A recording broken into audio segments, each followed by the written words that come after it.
Présider la destinée d'un pays est un véritable honneur qui braque automatiquement sur soi tous les projecteurs. Et bien sûr l'on devient l'objet de la curiosité de ses compatriotes au-delà de la politique. Des interrogations sur son passé, sa vie conjugale, son parcours. Le peuple aimerait bien tout savoir sur ses dirigeants. Nous entrons dans l'univers très feutré des chefs d'État africains. Vous vous êtes sans doute déjà posé des questions sur le parcours académique de votre président. Combien pèse son bagage de diplômes? Eh bien voici les 9 présidents les plus diplômés d'Afrique.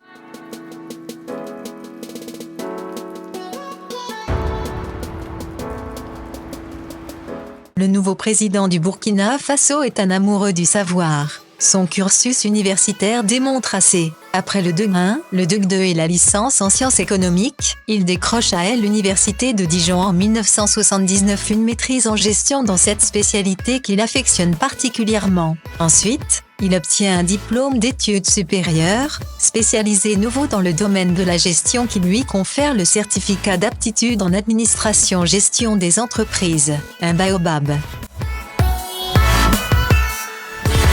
Le chef de l'État camerounais qui vient de fêter ses 83 ans a fait une partie de son cursus académique à la Sorbonne. Après ses études secondaires au lycée général Leclerc-Yaoundé, Paul Biya passe successivement à Paris par le lycée Louis-le-Grand, considéré comme un grand lycée réputé pour ses classes préparatoires, la Sorbonne, l'Institut d'études politiques où il obtient une licence en droit public en 1961. Il obtient également un diplôme en droit public à l'Institut des hautes études d'outre-mer. Il est l'un des rares présidents à avoir étudié la politique. Malgré ses longues années de militantisme dans l'opposition, Alpha Condé, l'actuel président de la Guinée-Conakry, n'a pas cessé d'étudier. Après l'obtention d'un diplôme d'études supérieures à la faculté de droit de l'université Paris-Panthéon-Sorbonne, il clôture en beauté en décrochant un doctorat d'État en sciences économiques en 1972.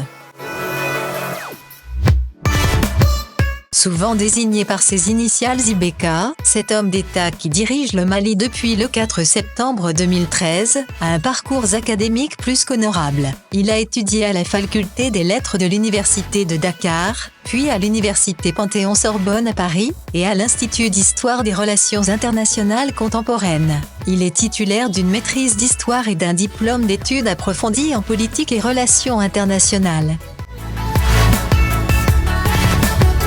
L'actuel président du Sénégal a un cursus académique honorable. Après ses études géophysicien à l'Institut des sciences de la Terre de Dakar, il poursuit sa formation, devient ingénieur géologue à l'École nationale supérieure du pétrole et des moteurs, l'Institut français du pétrole de Paris. Macky Sall est d'ailleurs membre de plusieurs associations nationales et internationales de géologues et géophysiciens. C'est fort de ce statut d'intellectuel qu'il avait été repéré en fin d'année 1980 par l'ancien président Abdoulaye Wade, qui lui avait alors confié le poste de directeur général de la Société des pétroles du Sénégal. Un beau parcours.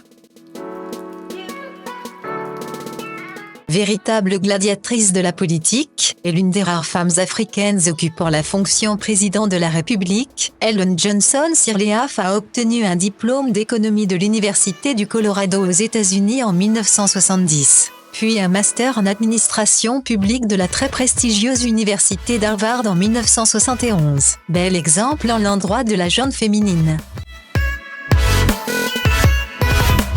Et oui, même les rois vont à l'école. Le roi du Maroc en est l'exemple. Après la licence en droit à la faculté des sciences juridiques économiques et sociales, Mohamed VI obtient le premier certificat d'études supérieures en sciences politiques avec mention. Puis il décroche honorablement un DEA en droit public. Chapeau Sa Majesté.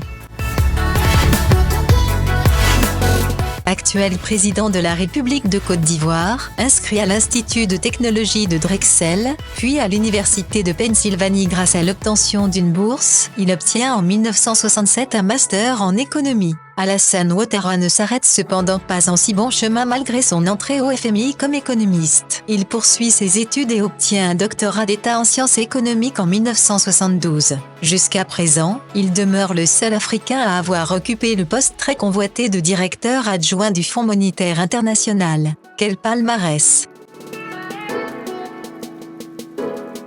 Pour beaucoup, ce fervent défenseur de la cause noire est le président qui aime le plus cultiver. Cette hypothèse n'est pas à exclure car après son baccalauréat, le doyen des chefs d'État du continent a obtenu 7 diplômes académiques dans des spécialités différentes. Détenteur de 5 bachelors, en art, administration, éducation, sciences politiques et en droit, Robert Mugabe possède par ailleurs un master en droit ainsi qu'un autre en sciences économiques. Bravo le doyen!